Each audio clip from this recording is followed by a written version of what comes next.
بسم الله الرحمن الرحيم. الحمد لله الذي أنزل القرآن هدى وبشرى للمؤمنين ونصلي ونسلم على من أرسله الله رحمة للعالمين. معزز خواتین و حضرات، کائنات کے امام صلی اللہ علیہ وسلم کی نماز اور اللہ کے نبی صلی اللہ علیہ وسلم کی نماز اس طرح کہ جس طرح گویا ہم آقا علیہ السلام کو نماز پڑھتے ہوئے دیکھ رہے ہیں، یہ ہے ہمارا موضوع. کسی بھی عبادت کی قبولیت کے لیے انسان کے عقیدے کا شرک سے پاک ہونا، انسان کی نیت کا درست ہونا، اور اس کے ساتھ ساتھ اس نیکی کا، اس عبادت کا نبی علیہ الصلوۃ والسلام کے طریقہ کار کے مطابق ہونا شرط ہے. اور یہ کسی مسلک کی بات نہیں، کسی فرقے کی بات نہیں، یہ ایک ایسی بات ہے جس کو ہر مسلمان تسلیم کرے گا، سمجھے گا کہ واقعی رب کائنات نے اگر ہمارے لیے نمونہ اور رول ماڈل آقا علیہ الصلوۃ والسلام کو بنا کر بھیجا ہے تو ہمیں اپنا ہر کام آقا علیہ السلام کے طریقے کار کے مطابق کرنا چاہیے. ایک چھوٹا سا پہلا نقطہ ہے، اللہ کے رسول صلی اللہ علیہ وسلم جب تہجد پڑھتے، سوال آتا ہے مجھ سے کہ جی جب ہم نوافل پڑھ رہے ہوں تو کیا قرات جو ہے وہ اونچی آواز سے کر سکتے ہیں؟ بالکل کر سکتے ہیں، اور اس کا ثبوت ہمارے پاس صحیح بخاری، صحیح مسلم، سنن ابی داؤد، سنن نسائی وغیرہ میں احادیث مبارکہ کثرت کے ساتھ موجود ہیں. جب صحابہ اکرام یہ بیان فرماتے ہیں کہ نبی کریم صلی اللہ علیہ وسلم کے ساتھ میں نے تہجد پڑھی تو نبی علیہ الصلوۃ والسلام نے پہلے یہ پڑھا، پھر یہ پڑھا، پھر یہ پڑھا، تو صحابہ اکرام کو کیسے پتہ چلا جی؟ ظاہر اللہ کے نبی صلی اللہ علیہ وسلم نے اس قرات کے ساتھ اپنی آواز کو بلند کیا ہے. اور واضح طور پر احادیث موجود ہیں، جس طرح کے سنن ابی داؤد وغیرہ میں حدیث ہے، نبی کریم صلی اللہ علیہ وسلم نے فرمایا الجاہر بالقرآن کالجاہر بالصدقہ، جو بندہ اونچی آواز سے قرآن کی تلاوت کرتا ہے، چاہے نماز میں ہو چاہے نماز سے ہٹ کر ہو، وہ بالکل ایسے ہی ہے کہ جیسے کوئی شخص اس انداز سے صدقہ کرے کہ لوگوں کو پتہ چل جائے. اور والمسر بالقرآن کالمسر بالصدقہ، قرآن کی تلاوت آہستہ آواز سے کرنے والا ایسا ہی ہے جیسے اس نے صدقہ کو چھپایا ہے. اس سے اگلی بات جو آج کا ہمارا خاص موضوع ہے کہ نبی کریم صلی اللہ علیہ وسلم کس کس نماز میں کون کون سی سورہ مبارکہ پڑھا کرتے تھے. اور یہ بڑا اہم مسئلہ ہے، اس لیے کہ ہماری اکثریت کی یہ دلی تمنا ہوتی ہے کہ امام انا اعطیناک الکوثر پڑھ کے اور قل هو اللہ پڑھ کے فٹافٹ ہماری جان چھوڑے. حقیقت بات یہ ہے کہ مجھے بہت سارے بھائیوں نے باقاعدہ شکوہ کیا کہ آپ نماز بڑی لمبی پڑھاتے ہیں، تو میں اس کے دو جواب دیتا ہوں. پہلا جواب تو یہ کہ کیا ابھی ہم فجر کی نماز پڑھ کے بیٹھے ہیں؟ کیا ہم میں سے کسی کو یقین ہے کہ ہمیں ظہر کی نماز نصیب ہوگی؟ اس کا مطلب کیا ہوا؟ نبی علیہ السلام کا فرمان کہ صلی صلاۃ متودع، نماز اس طرح پڑھو جس طرح زندگی کی آخری نماز پڑھ رہے ہو. دوسری بات یہ ہے کہ نماز کے آداب میں سے یہ ہے کہ اسے آرام اور سکون کے ساتھ پڑھا جائے. اب آئیے اللہ کے نبی صلی اللہ علیہ وسلم کا طریقہ کیا ہے. مسند احمد صحیح ابن خزیمہ میں روایت آتی ہے، کائنات کے امام صلی اللہ علیہ وسلم فجر کی نماز میں طوال المفصل پڑھا کرتے تھے. اب طوال المفصل کیا ہے؟ سورہ قاف جو 26ویں پارے میں ہے، اور جمعہ پڑھنے والے، میرے پیچھے جمعہ پڑھنے والے احباب ہر جمعے کے خطبے میں اسے سنتے ہیں. یہ تقریباً 3 صفحات پر مشتمل ہے. قرآن مجید کے 3 صفحات ہیں اس کے، اور اس میں 2 رکوع ہیں. سورہ قاف سے لے کر آگے تک نبی علیہ الصلوۃ والسلام پڑھا کرتے تھے. جا کر قرآن مجید سے دیکھ لینا. ایک رکعت میں سورہ قاف مکمل، اور پھر اسی طریقے سے نبی علیہ الصلوۃ والسلام نے سورۃ الواقعہ بھی پڑھی ہے جو کہ 27ویں پارے میں ہے. پھر آقا علیہ الصلوۃ والسلام نے سورہ طور کی بھی تلاوت کی ہے فجر میں. اور پھر اللہ کے رسول صلی اللہ علیہ وسلم کبھی کبھار چھوٹی سورہ مبارکہ پڑھ لیا کرتے تھے. لیکن چھوٹی سورہ مبارکہ سے مراد کیا ہے؟ سورہ تکویر، سورہ زلزال. اور اسی طریقے سے نبی علیہ الصلوۃ والسلام نے سفر کے دوران فجر کی نماز میں قل اعوذ برب الفلق اور قل اعوذ برب الناس بھی پڑھی ہے. لیکن عام معمول آپ کا کیا تھا کہ آپ علیہ الصلوۃ والسلام فجر کی نماز میں لمبی قرات فرمایا کرتے تھے. پھر حدیث میں آتا ہے مسند احمد وغیرہ میں نبی علیہ الصلوۃ والسلام نے سورہ روم، خاصی لمبی سورہ مبارکہ ہے، وہ بھی فجر میں پڑھی ہے. آپ نے سورہ یاسین بھی پڑھی ہے، اس کا تو سب کو پتہ ہے. اور آپ کو پتہ ہے سورہ یاسین چھوٹی نہیں، نبی علیہ الصلوۃ والسلام فجر کی نماز میں سورہ یاسین بھی پڑھا کرتے تھے. اور پھر اللہ کے نبی صلی اللہ علیہ وسلم نے سورۃ المؤمنین یہ بھی پڑھی ہے. اور اسی طریقے سے سورہ صافات. اور جمعے والے دن خصوصی طور پر نبی کریم صلی اللہ علیہ وسلم نے پہلی رکعت میں سورہ سجدہ جو کہ آپ سنتے ہیں ہر جمعے، اور دوسری رکعت میں سورہ الدہر اس کی تلاوت فرمائی ہے، جس کا کہ ہمارے ہاں تقریباً نہ ہونے کے برابر اہتمام ہے. الحمدللہ بیت اللہ مسجد نبی میں اس کا اہتمام ہوتا ہے. اس کے بعد یہاں یہ سمجھنا ضروری ہے کہ نبی کریم صلی اللہ علیہ وسلم نے فجر کی جو سنتیں ہیں اس میں دو صورتوں کا اہتمام کیا. پہلی میں قل یا ایھا الکافرون اور دوسری میں سورہ اخلاص. اور آقا علیہ الصلوۃ والسلام، میں بعض بھائیوں کو دیکھتا ہوں، اللہ تعالیٰ ہمیں سمجھنے کی توفیق عطا فرمائے، بعض بھائیوں کو میں دیکھتا ہوں کہ فجر کی سنتیں کافی لمبی پڑھتے ہیں. یاد رہے یہ سنت کے خلاف ہے. سیدہ عائشہ رضی اللہ تعالیٰ عنہ فرماتی ہیں کہ نبی کریم صلی اللہ علیہ وسلم فجر کی 2 سنتیں اس قدر مختصر پڑھتے تھے کہ مجھے کئی دفعہ یہ سوچنا پڑ جاتا کہ کیا نبی علیہ الصلوۃ والسلام نے سورۃ الفاتحہ بھی پڑھی ہے کہ نہیں پڑھی. اس کا مطلب کیا ہوا؟ اس کا مطلب یہ نہیں ہے کہ فجر کی سنتوں میں آپ ٹکرے ماریں، میں اور آپ اس طرح کبے کی طرح ٹھونگے ماریں. مقصد یہ ہے کہ عام سنتیں بے شک جتنی مرضی لمبی پڑھیں. ظہر کی اذان 3 سے 4 منٹ میں ہو جاتی ہے.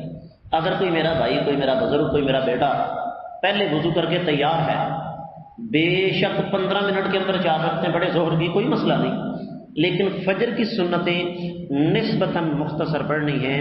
لیکن اگر ان سے ہٹ کر بھی کوئی سورہ مبارکہ پڑھ لی جائے فجر کی سنتوں میں تو احادیث مبارکہ سے ثابت ہے، لیکن عام معمول آپ کا یہی تھا. اس کے بعد آ جاتی ہے نماز ظہر کی باری. اللہ کے رسول صلی اللہ علیہ وسلم نے ظہر کی نماز میں 2 رکعتوں میں 30 آیات مبارکات بھی پڑھی ہیں. کیا برداشت کر سکتا کوئی؟ پیچھے سے کھانسنا شروع ہو جائیں گے، حضرت جلدی رکوع میں جائیں. اور بعض بھائی تو کہتے ہیں بھائی ہم سے نہیں آپ والی نماز پڑھی جاتی. تاریخ کا ایک واقعہ ماضی قریب کا میں آپ کو سنا دیتا ہوں، ایمان بھی تازہ ہو جائے گا اور آپ کو سمجھ بھی آ جائے گی کہ جن لوگوں کی قدموں میں بیٹھ کر ہم نے دین کا علم حاصل کیا ان کا انداز کیا تھا اور ہمارا کیا ہے. ایک حج کا موقع ہے. اس صدی کی 3 عظیم شخصیات اس صدی کی: مفتی اعظم سعودیہ شیخ ابن باز، اس صدی کے عظیم ترین فقیہ شیخ ابن عثیمین، اور اس صدی کے عظیم ترین محدث شیخ البانی رحمۃ اللہ علیہ اکٹھے ہوئے حج کے موقع پر. اور تینوں ایک جگہ. 97 میں آگ لگی تھی، اس سے پہلے کپڑے کے خیمے ہوتے تھے. لوگوں کو پتہ چلا یہاں تو کوئی مولوی کلچر ہے نا، جتنا بڑا مرضی عالم دین ہو، ہم اس کو جگت مارنا، اس کی انسلٹ کرنا اور اس پر دوربین نہیں خوردبین لگانا اپنا فرض سمجھتے ہیں۔ چلتا کیسے ہے، آتا کہاں سے ہے، جاتا کہاں سے ہے، اس کے بچے کیا کھاتے ہیں، اس کا ذریعہ آمدن کیا ہے، یہ بولتا کیسے ہے، یہ کھانستا کیسے ہے۔ وہاں وہ سلسلہ نہیں ہے، وہ لوگ علماء کی قدر کرتے ہیں۔ لوگوں کو پتہ چلا، تا حد نظر لوگوں نے خیموں کے پردے اٹھا دیے، مجمع نظر آ رہا ہے، مسائل شروع ہو گئے۔ اب شیخ ابن باز وہ مکہ کے تھے، کہنے لگے جی میں تو ہوں میزبان ہوں، لوگ سوال پوچھتے ہیں، اگر کوئی عقیدے کا مسئلہ ہے تو شیخ ابن باز خود بتاتے ہیں، اگر کوئی فقہ کا مسئلہ ہے حلال و حرام کا تو شیخ ابن عثیمین سے بولتے ہیں، اور اگر کوئی حدیث کا مسئلہ ہے تو شیخ البانی سے کہتے ہیں۔ یہاں تو دو کلاسیں نہیں پڑھی ہوتی تو اپنے آپ کو محدث زمان سمجھتے ہیں۔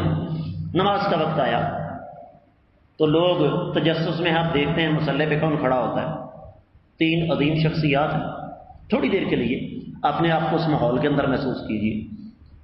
شیخ ابن باز کہنے لگے ہم تینوں ہی حافظ ہیں اور تینوں کو ہی اللہ نے علم دیا ہوا ہے، لیکن شیخ البانی سے کہنے لگے آپ کو اللہ نے ہم پر افضلیت دی ہے اس لیے کہ آپ کے پاس حدیث کا ہماری نسبت زیادہ علم ہے، یہ احترام ہے ایک دوسرے کا۔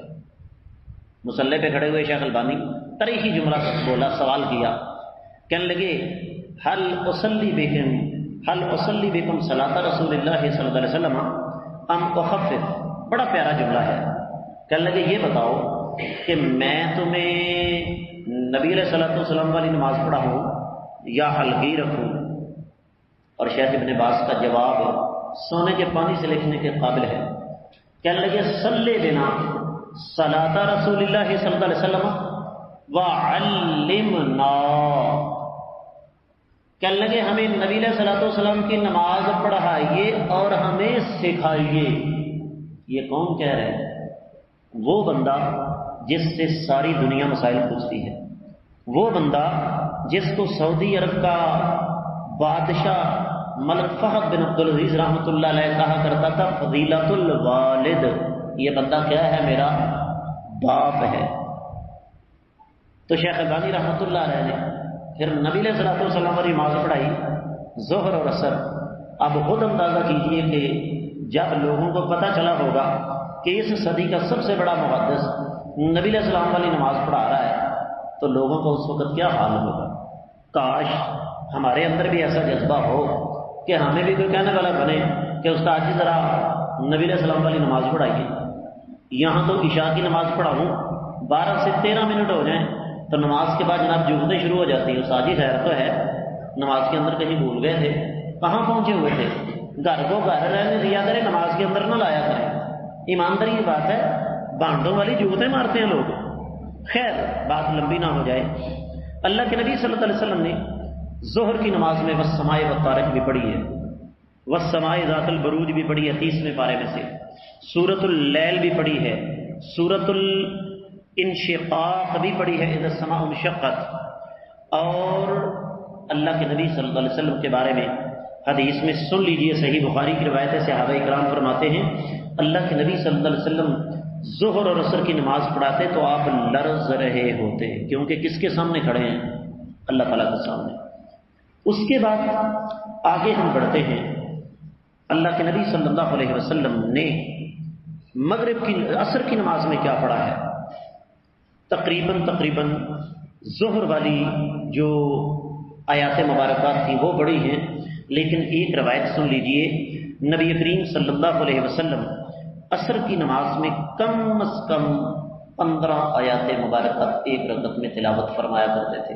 بعض روایات میں والتین والزیتون کا تذکرہ بھی ملتا ہے، بعض روایات میں الذین کفروا وصدوا عن سبیل اللہ، اچھی خاصی لمبی قرات ہے، سورہ طور، سورہ مرسلات 29ویں پارے کی آخری سورہ مبارکہ جس کے 2 رکوع ہیں۔ پھر اللہ کے نبی صلی اللہ علیہ وسلم سورۃ الاعراف کی کافی ساری آیات مبارکات، سورہ انفال کی کافی ساری آیات مبارکات ظہر میں عصر میں پڑھا کرتے تھے۔ اس کے بعد آ جاتی ہے مغرب کی باری۔ نبی کریم صلی اللہ علیہ وسلم نے مغرب کی نماز میں سورہ طور پڑھی ہے، کافی لمبی. اور ایک دلچسپ بات آپ کو بتا دوں، سعودی عرب کی ایک مسجد میں ایک امام صاحب نے اعلان کیا کہ بھئی کل میں نے سنت کے مطابق مغرب کی نماز میں لمبی قرات کرنی ہے، جو بندہ تھک جائے گا وہ نماز پڑھنے کے لیے نہ آئے. صورتحال یہ بن گئی کہ مغرب کی نماز سے آدھا گھنٹہ پہلے ساری مسجد فل. یہ ہوتا ہے شوق، یہ ہوتا ہے ذوق. اور اللہ کے نبی صلی اللہ علیہ وسلم نے مغرب کی نماز میں قل یا ایھا الکافرون اور قل ھو اللہ احد بھی تلاوت فرمائی ہے. اس کے بعد باری آ جاتی ہے عشاء کی. چونکہ عشاء کے وقت بندہ تھکا ہوتا ہے، اس لیے جی تو چاہتا ہے کہ فٹافٹ نماز پڑھیں. یہ الگ مسئلہ ہے کہ نماز پڑھ کے ہم جا کے کرتے کیا ہیں، یہ آپ کو بھی پتہ ہے اور مجھے بھی پتہ ہے. مجھے تو رات کے 11 بجے فون آتا ہے، استاد جی کیا حال چال ہے؟ میں نے کہا جی حکم فرمائیے. میں نے کہا ویسے ہی استاد جی کا حال چال پوچھوں. میں نے کہا ٹائم تو دیکھو، لو جی ابھی شام ہے. دوسرے لفظوں میں رات کے 11 ساڑھے 11 بجے ہماری قوم کی کیا ہوتی ہے؟ تو ظاہر بات ہے ایسے لوگوں کی صبح پھر 9-10 بجے ہوگی. انہوں نے فجر کیوں پڑھنی ہے؟ تو اللہ کے رسول صلی اللہ علیہ وسلم نے مغرب کی نماز میں والشمس وضحاها اور اذا السماء انشقت، اچھی خاصی لمبی صورتیں ہیں 30ویں پارے کی، وہ تلاوت فرمائی ہیں. والتین والزیتون پہلی رکعت میں اللہ کے نبی صلی اللہ علیہ وسلم نے پڑھی ہے. سبح اسم ربک الاعلی اقرأ باسم ربک الذی خلق اور واللیل اذا یغشی، یہ آقا علیہ الصلوۃ والسلام نے عشاء کی نماز میں پڑھی ہے. اب اس کے بعد آج کا ہمارا آخری موضوع کہ نبی کریم صلی اللہ علیہ وسلم قیام اللیل جب تہجد پڑھتے تو کیا پڑھتے؟ میرے آقا علیہ الصلوۃ والسلام رمضان ہوتا غیر رمضان ہوتا آپ کی رات کی نماز وتروں کے علاوہ 8 رکعتوں سے زیادہ نہیں ہوتی تھی. لیکن آقا علیہ الصلوۃ والسلام نے تہجد کی نماز میں ایک رکعت میں سورۃ البقرہ، سورہ آل عمران، پھر سورۃ المائدہ اور پھر سورۃ النساء پڑھی ہے. پتہ کسی کو یہ کتنے پارے بنتے ہیں؟ تقریباً 6.5 پارے ایک رکعت میں. اور مسئلہ سمجھ لیجئے، رات کا قیام آپ کرنا چاہتے ہیں، بے شک 2 رکعتیں کریں لیکن لمبا کریں. قرآن نہیں آتا کوئی مسئلہ نہیں، اوپر سے دیکھ کر پڑھ لیں. صحیح بخاری میں حدیث موجود ہے، سیدہ عائشہ رضی اللہ تعالی عنہا فرماتی ہیں ان کا غلام تھا، ذکوان اس کا نام تھا، وہ نفل نماز میں اوپر سے دیکھ کر قرآن کی تلاوت کیا کرتا تھا. تو اس سے پتہ کیا چلا کہ قرآن کو اوپر سے دیکھ کر نماز کے دوران پڑھا جا سکتا ہے. یہاں ایک سوال آ جاتا ہے کہ قرآن مجید کی تلاوت جو ہم نماز کے دوران کرتے ہیں وہ کم از کم کتنی ہونی چاہیے؟ بعض لوگوں نے تو یہاں تک کہہ دیا کہ جناب سورۃ الرحمن کی ایک آیت ہے مدحامتان، سورۃ الفاتحہ پڑھو مدحامتان کہو اٹھا رکوع میں جاؤ. اصل میں یہ عوامی دین ہے نا، ربانی دین نہیں. سخت سا جملہ ہے، عوامی دین اور ربانی دین میں فرق یہ ہوتا ہے کہ ربانی دین وہ ہے جو اللہ نے نازل کیا، اور عوامی دین کون سا ہے کہ جس طرح لوگ راضی ہو جائیں. اور یاد رکھیے کہ لوگ کبھی بھی راضی نہیں ہو سکتے، یہ ممکن ہی نہیں. اب آپ اتنے سارے دوست اب آپ بیٹھے ہوئے ہیں، اگر میں یہاں مشورہ شروع کر دوں نا کہ کیا خیال ہے فجر کی نماز کا وقفہ جو عام دنوں میں 25 منٹ ہے، رمضان میں ہم نے 20 منٹ کر دیا، دوبارہ 25 منٹ کر دیں، آدھے کہیں گے جی کر دیں. اور اگر میں کہوں کہ 20 منٹ سے بھی 5 منٹ کم کر کے 15 منٹ کر دیں، آپ میں سے ایک بہت بڑی تعداد کہے کہ جی کر لیں. اس لیے دین کو ہم لے لینا ہے کائنات کے امام صلی اللہ علیہ وسلم کے طریقے کار کے مطابق. دین کو ہم نے لینا ہے جس طرح اللہ نے نازل فرمایا. دین کو اس انداز سے نہیں لینا کہ لوگ کیا چاہتے ہیں.